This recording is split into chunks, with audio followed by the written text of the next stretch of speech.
बोलिए नारायण भगवान की जय। बोलिए मेरे बांके बिहारी लाल की जय।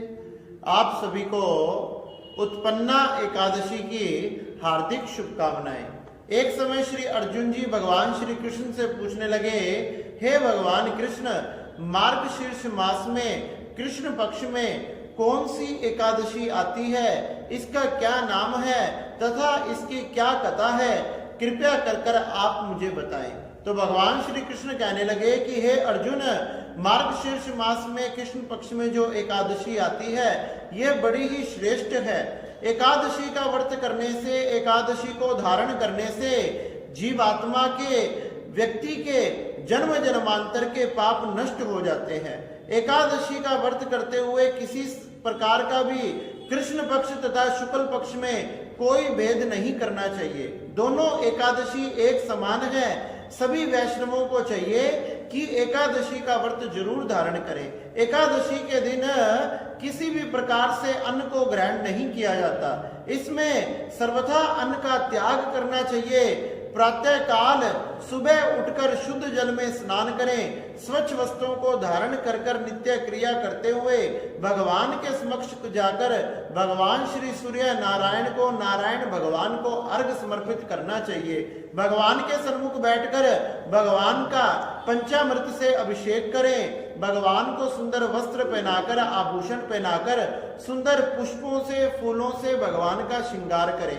भगवान के सन्मुख बैठकर भगवान के व्रत का संकल्प को धारण करें कि आज मैं मार्गशीर्ष मास के कृष्ण पक्ष की एकादशी के व्रत को धारण करने जा रहा हूँ। हे परमपिता परमात्मा, आप मुझे इतनी सामर्थ्य तथा शक्ति देना कि आपकी कृपा से मैं इस व्रत को पूर्ण कर पाऊं। इस प्रकार से भगवान के सन्मुख बैठकर भगवान के व्रत का संकल्प करना चाहिए। भगवान की अनेक प्रकार से पूजन तथा फल आदि को समर्पित करना चाहिए। सुंदर नवेद आदि से भगवान का भोग लगाना चाहिए। इसलिए एकादशी का व्रत करने वाले व्यक्ति को कभी भी नरक की यात्रा करनी नहीं पड़ती।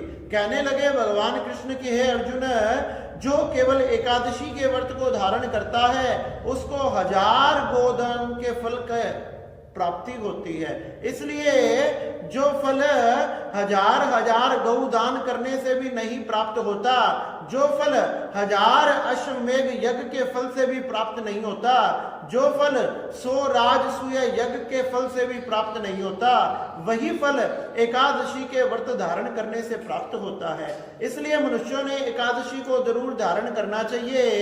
एकादशी के व्रत धारण करने वाले व्यक्ति को किसी भी प्रकार से किसी की भी निंदा चुगली आदि नहीं करना चाहिए। अपने इंद्रियों को वश में रखे, किसी प्रकार से क्रोध ना करें, लोभ ना करें, लालच ना करें, ईर्ष्या ना करें। अपने मन में नियंत्रण रखना चाहिए तथा किसी भी व्यक्ति का जो दुराचारी है, दुष्ट आत्मा है, पाप आत्मा है, दूसरों की निंदा चुगली आदि करने वाला है, ऐसे व्यक्तियों के दर्शन नहीं करने चाहिए। क्योंकि ऐसे व्यक्तियों के दर्शन करने से भी उसके पुण्य क्षीण होते हैं और उसे पाप लग जाता है। इसलिए अगर गलती से भी ऐसे व्यक्तियों के दर्शन हो जाए तो जाकर भगवान सूर्य के, भगवान नारायण के दर्शन करने चाहिए। उनको नमस्कार प्रणाम आदि करना चाहिए। इस प्रकार से श्री अर्जुन जी महाराज पूछने लगे कि हे भगवान कृष्ण, मार्गशीर्ष मास में आने वाली एकादशी का क्या नाम है, कृपया कर आप मुझे ये बताएं। तो भगवान श्री कृष्ण अर्जुन से कहने लगे कि एक समय की बात है, सतयुग में जब भगवान की आज्ञा से श्री ब्रह्मा जी सृष्टि कर रहे थे, तो ब्रह्मा जी जब सृष्टि कर रहे थे तो ब्रह्मा जी के तेज से, अंश से एक नाड़ी जंग नाम का एक दैत्य प्रकट हुआ।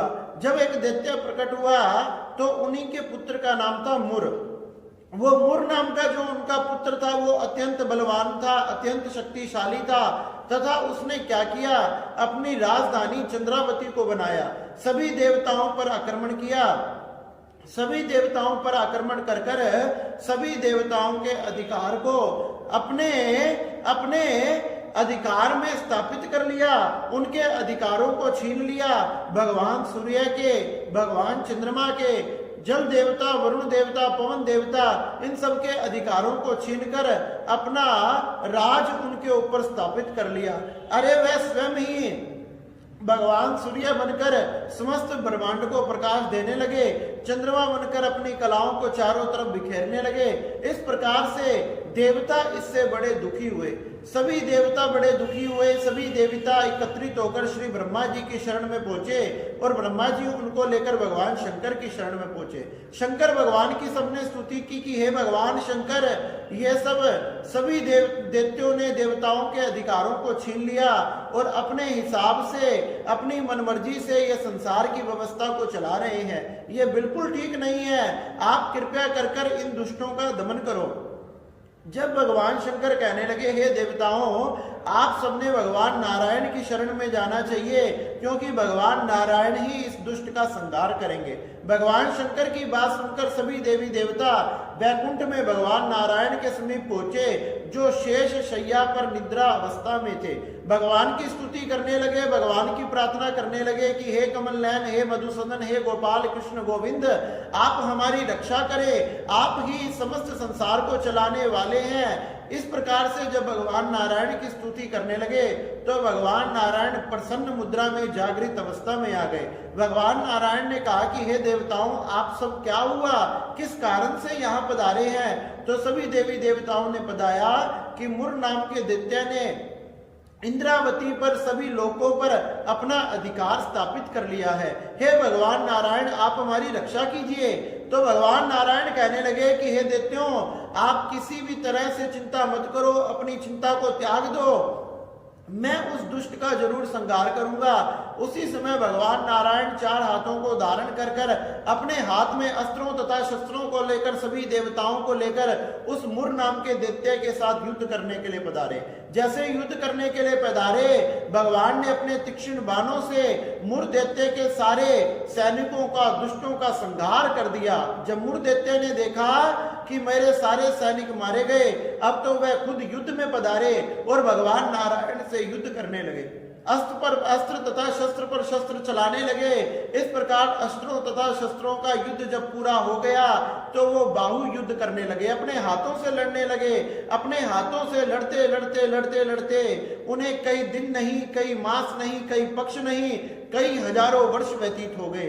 जब कई हजारों वर्ष व्यतीत हो गए, जय तथा विजय पराजय किसी की तय नहीं हो पाई, तो भगवान नारायण युद्ध करते करते थक गए। जब भगवान नारायण युद्ध करते करते थक गए तो वह बद्रिक आश्रम की तरफ बढ़े और बद्रिक आश्रम में सुंदर गुफाओं में जाकर वह शयन करने लगे। सुंदर गुफाओं में जाकर शयन करने लगे।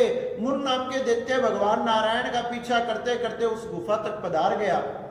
उस गुफा में जैसे ही प्रवेश किया, भगवान नारायण को सोते हुए देखा तो मुर दैत्य ने सोचा यही सही समय है भगवान नारायण का, इसी समय मैंने इनका संहार कर देना चाहिए और भगवान नारायण ही नहीं रहेंगे तो सभी देवी देवता क्या करेंगे। इसी बात को मन में धारण कर कर उस दुष्ट ने जैसे ही भगवान नारायण पर प्रहार करना चाहा, उसी समय एक तेज प्रकट हो गया, एक चमकती हुई बिजली प्रकट हो गई और भगवान नारायण में से निकलकर एक सुंदर कन्या प्रकट हो गई। देखते ही देखते उसने उस दुष्ट को ललकार लिया और ललकारते ही वह दुष्ट भी उस कन्या के साथ युद्ध करने लगा। युद्ध करते करते करते करते दोनों का युद्ध हुआ तथा शक्तियों के प्रहार के बाद उस कन्या ने एक तेज शक्ति को मारा, जिस शक्ति से उस दुष्ट का गला धड़ से कट गया। गला तथा धड़ आपस में एक दूसरे से कटकर जमीन पर गिर पड़े और सभी देवी देवता ये सब देखकर हैरान रह गए। जब सभी देवी देवता हैरान रह गए, भगवान नारायण की उस कन्या की जय जयकार करने लगे तो भगवान नारायण भी अपनी निद्रा से उठ गए। भगवान नारायण अपनी जागृत अवस्था में आए। जागृत अवस्था में आकर देखने लगे कि इस दुष्ट को किसने मारा। तो वो कन्या कहने लगी, हे भगवान नारायण, आपकी कृपा से, आपके आशीर्वाद से मैंने ही इसे मारा है। भगवान नारायण कहने लगे कि तुम कौन हो।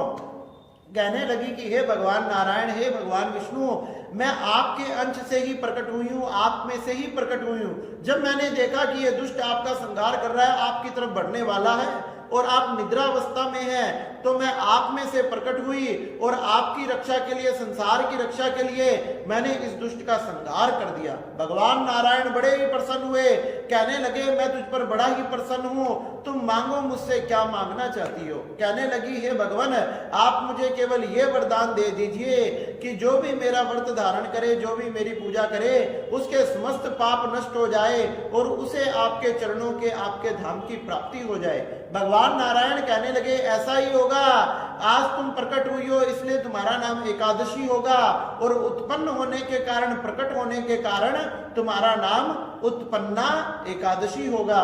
इसलिए मार्गशीर्ष मास में कृष्ण पक्ष में उत्पन्ना एकादशी का जो व्रत करेगा वह सभी पापों उसके नष्ट हो जाएंगे, जन्म जन्मांतर के पाप नष्ट हो जाएंगे, उसे भी वैकुंठ लोक की प्राप्ति होगी, उसके पितरों को भी वैकुंठ लोक की प्राप्ति होगी, यम यातनाओं को उसने सहन नहीं करना पड़ेगा, बड़े से बड़े पापों को नष्ट करता हुआ वो मेरे धाम को प्राप्त होगा। इस प्रकार से कृष्ण पक्ष तथा शुक्ल पक्ष की जो भी एकादशी का व्रत धारण करता है भगवान उस पर अत्यंत कृपा करते हैं। भगवान कहने लगे जो तुम्हारा व्रत करेगा, तुम्हारी पूजा करेगा, तुम्हारे पाठ करेगा, इस दिन मेरा भजन करेगा, उसको मैं दिव्य लोक की प्राप्ति कराऊंगा, समस्त सुखों की प्राप्ति कराऊंगा, उसके सारे दुख दूर हो जाएंगे और वो भक्त मुझे सबसे प्रिय होगा। आज तुम मेरी परम प्रिय हो, आज से तुम मेरी परम प्रिया हो। जो भी एकादशी को धारण करेगा, जो वैष्णव एकादशी को मानेंगे, उसे कभी भी 84 लाख योनियों में भटकना नहीं पड़ेगा, उन्हें नाना प्रकार की, अनेक प्रकार के कष्टों को भोगना नहीं कर पड़ेगा, वह मेरे दिव्य धाम की प्राप्ति करेंगे। इस प्रकार से इसलिए हे अर्जुन, इस उत्पन्ना एकादशी का व्रत जरूर धारण करना चाहिए। यह भगवान में से ही प्रकट हुई है और भगवान को सबसे प्रिय है। जो भी इस व्रत को धारण करता है भगवान उसे अपने हृदय से लगा लेते हैं। इस प्रकार से सभी ने इस व्रत को करना चाहिए तथा भगवान की पूजा पाठ को करते हुए, भगवान को भजन को करते हुए पूरा दिन, पूरा समय व्यतीत करना चाहिए। बोलिए मेरे बांके बिहारी लाल की जय, बोलिए नारायण भगवान की जय। जय श्री राधे, जय सीताराम।